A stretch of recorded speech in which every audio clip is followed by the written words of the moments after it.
Hello everyone, দিনটা হচ্ছে 10 September. সকাল সকাল বানাচ্ছি পায়েস। আজকে আমার মায়ের জন্মদিন আর আজকে মঙ্গলবার, আমাদের ভেজ। তাই মা বললো মা একটু বিরিয়ানি খাবে। এটা একদমই ভেজ বিরিয়ানি, কোনো পেঁয়াজ আদা রসুন নেই। তাই মায়ের জন্য একটু অল্প করে বিরিয়ানি আর সাথে একটু পায়েসই করে দিয়েছিলাম। মায়ের পেটের প্রবলেমের জন্য এখন খুব একটা বেশি খেতেও পারছে না।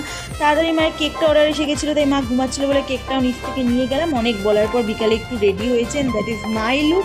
আর এটা হচ্ছে কেক। জানো তো, ছোটো থেকে আমার মায়ের জন্মদিন কখনো সেলিব্রেট হয়নি। এটা নিয়ে আমার মায়ের অল্প স্বল্প আক্ষেপও ছিল, কখনো খুব একটা মুখ ফুটে বলেনি। তাই এখন কিছু বছর হলো আমি চেষ্টা করি যে মায়ের জন্মদিনটা ছোট্ট করে একটু সেলিব্রেট করার, আর মা এটাতে খুব খুশি হয়। আই থিঙ্ক মায়েরা এরকমই হয়, আমাদের খাওয়াচ্ছে নিজে খাওয়ার আগে কেকটা। তো মাকেও আমি একটু তাড়াতাড়ি করে খাইয়ে দিলাম। আজকে এসেছি পিসির বাড়িতে, কারণ অনেকদিন ধরে বলছিল মা পিসির বাড়িতে যাবে। আর এটা হচ্ছে আমার দাদার ছেলে, ও ভীষণ ভালো, একটু দুষ্টু নয়, যতটা বাচ্চারা দুষ্টু হয় এই বয়সে। তো বৌমনি আমাদের প্যাটিস খেতে দিল, এখন যাচ্ছি বাড়ি। আর এই শাড়িটা কিন্তু পিসিমাকে জন্মদিনের